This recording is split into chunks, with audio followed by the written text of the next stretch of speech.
और युद्ध के खतरे पर बहुत बड़ी खबर सामने आ रही है। रूस के राष्ट्रपति व्लादिमीर पुतिन के आदेश पर रूस की परमाणु फोर्स ने बड़े युद्धाभ्यास की शुरुआत कर दी है। इस युद्धाभ्यास में रूस परमाणु हमले के लिए अपनी सभी बड़ी मिसाइलों को तैनात करने और उन्हें लॉन्च करने का अभ्यास कर रहा है। पुतिन ने अपनी सभी परमाणु मिसाइलों को टेस्ट करने और उन्हें तैयार रहने का ऑर्डर जारी कर दिया है।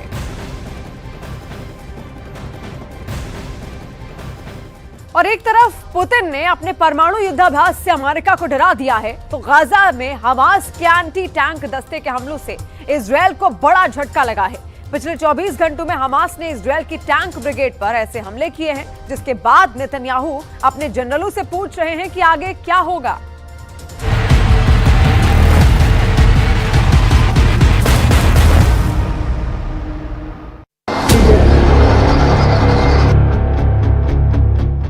इस वीडियो ने इजराइल के पावर सेंटर में तहलका मचा दिया है।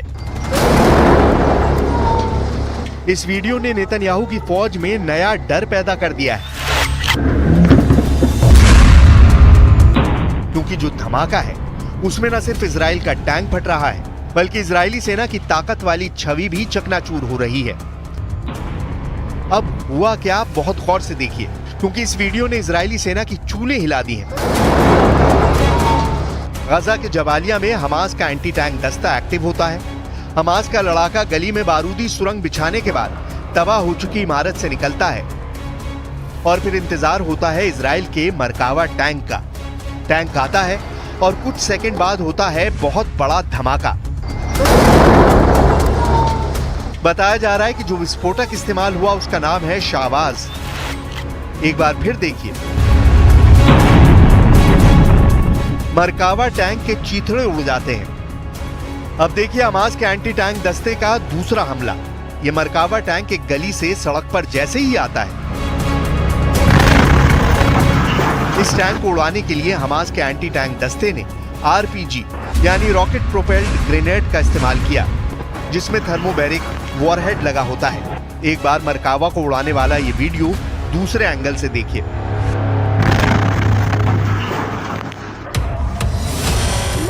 इस वीडियो में देखिए दो लोग भागते हुए इजराइल के मरकावा टैंक की तरफ बढ़ते हैं और जल्दी से उसकी दाईं तरफ कुछ फिट करके अलग अलग दिशा में भाग जाते हैं। चंद सेकंड के बाद होता है बड़ा धमाका। इस तरह इजराइल का शक्तिशाली टैंक मरकावा पर हमास करता है बड़ा हमला। हमास के दूसरे वीडियो में एक स्नाइपर अटैक होता है। टारगेट पर मरकावा टैंक में बैठा इजरायली कमांडर है। स्नाइपर गोली चलाता है और फिर काम तमाम हो जाता है।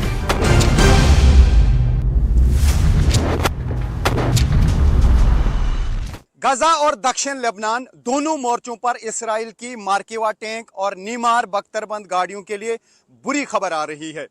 ये हमास और हिजबुल्लाह का आसान टारगेट बन रही हैं।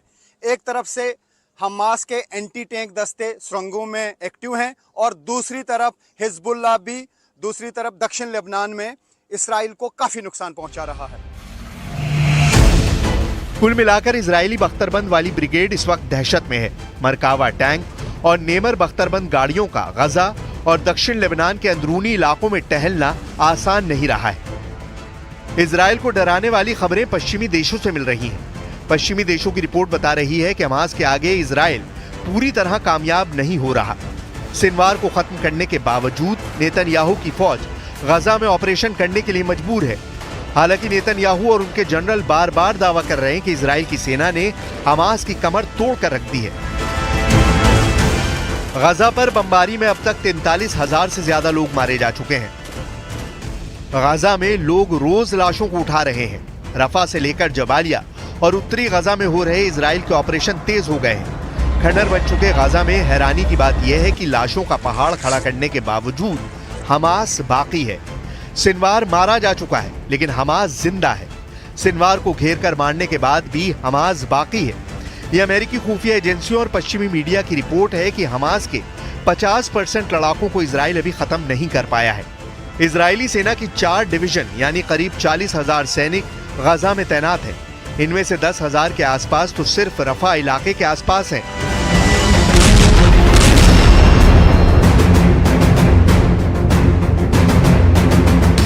हमास पर आई इस रिपोर्ट ने इजराइल को डरा दिया है। हमास की ताकत कितनी बची है, इस रिपोर्ट ने नेतन्याहू को परेशान कर दिया है। अमेरिका का मीडिया बता रहा है कि हमास जैसे फिर जिंदा हो चुका है। गाजा में अपनी फौज को नुकसान होता हुआ देखकर नेतन्याहू बहुत बेचैन है। ये बात साफ है कि वो बहुत टेंशन में है, क्योंकि रिपोर्ट के साथ अब हमास के नए नए खतरनाक वीडियो भी वायरल हो रहे हैं। इजराइल के लिए मैसेज साफ है कि हमास के दो चीफ मारे जाने के बाद भी उसकी ताकत कम नहीं हुई है। गजा में जिस तरह इजरायली टैंक फट रहे हैं, ऐसे हर धमाकों के साथ साबित हो रहा है कि हमास कमजोर नहीं हुआ है। उसकी ताकत इजराइल के लिए और खतरनाक बनती जा रही है। गजा और दक्षिण लेबनान में मरकावा टैंक पर हमले तेज हो चुके हैं। इजराइल की सेना पर अचानक ताबड़तोड़ हमलों के क्या मायने हैं, इसका जवाब नेतन्याहू के पास भी नहीं है। ये गजा है जिसे चारों तरफ से इजराइल ने घेरा हुआ है, और यहां से आ रहे ऐसे वीडियो को देखकर नेतन्याहू अगर हैरान नहीं होंगे तो ताज्जुब की बात है।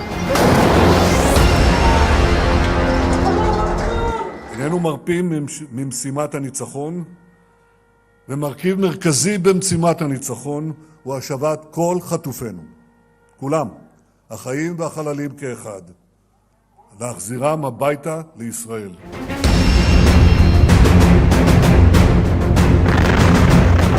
अब टैंक उड़ाने वाले हमास और हिजबुल्लाह के नए नए खतरनाक वीडियो लगातार वायरल हो रहे हैं। कुल मिलाकर इजरायली बख्तरबंद वाली ब्रिगेड इस वक्त दहशत में है। मरकावा टैंक और नेमर बख्तरबंद गाड़ियों का गाजा के अंदरूनी इलाकों में टहलना अब भी आसान नहीं है। हालांकि नेतन्याहू की फौज लगातार दावा कर रही है कि सिनवार को खत्म करने के साथ उसने हमास की कमर तोड़ कर रख दी है। हाल ही में इजराइल ने अपना एक बड़ा अफसर हमास के एंटी टैंक दस्ते के हमले में खोया है। गाजा के जबालिया में हमास ने अचानक इजराइल की फोर्स पर हमला बोला और फिर इजराइल का एक बड़ा कमांडर मारा गया। 41 साल के कर्नल एहसन दाक्सा 401वीं ब्रिगेड के कमांडर थे। गाजा और लेबनान फ्रंट का लंबा अनुभव था। हमास ने इस अफसर को टारगेट बनाया और इजराइल को एक बहुत बड़ा जख्म दे दिया। गाजा के जबालिया में इजराइल का मरकावा टैंक घूम रहा था, तभी हमास के एंटी टैंक दस्ते ने मरकावा टैंक पर थर्मोबैरिक रॉकेट से हमला किया। इसी दौरान वहां खड़े कर्नल एहसान दाक्सा और उनके 2 और अफसर बुरी तरह घायल हो गए। सबको फौरन रेस्क्यू किया गया, लेकिन इजराइल की फौज कर्नल एहसन दाक्सा को बचा नहीं पाई।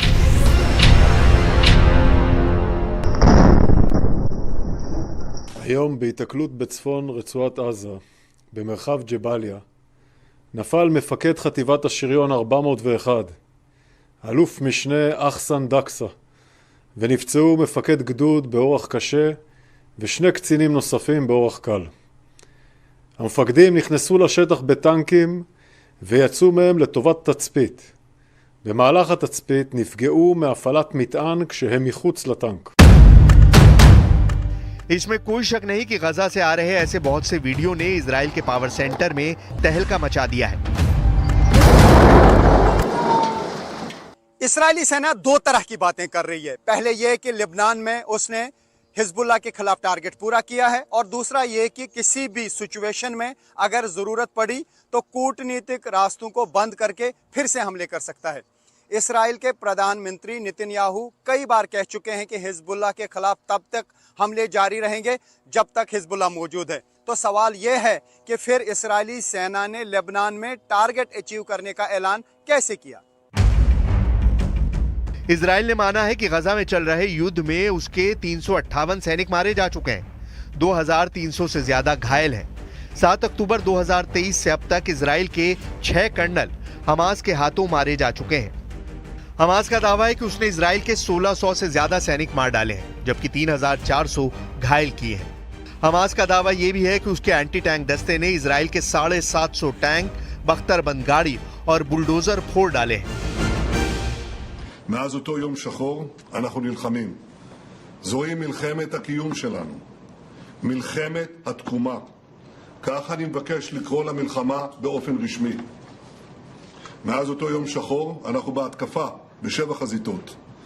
התקפת הנגד שלנו על אויבינו בציר הרשע של איראן היא תנאי הכרחי להבטחת עתידנו, להבטחת ביטחוננו.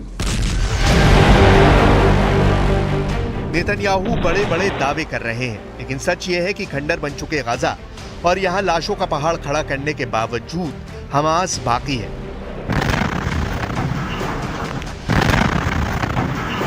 इजराइल के लिए मैसेज साफ है, गाजा में जितने इजरायली टैंक फट रहे हैं, ऐसे हर धमाकों के साथ साबित हो रहा है कि हमास कमजोर नहीं हुआ है।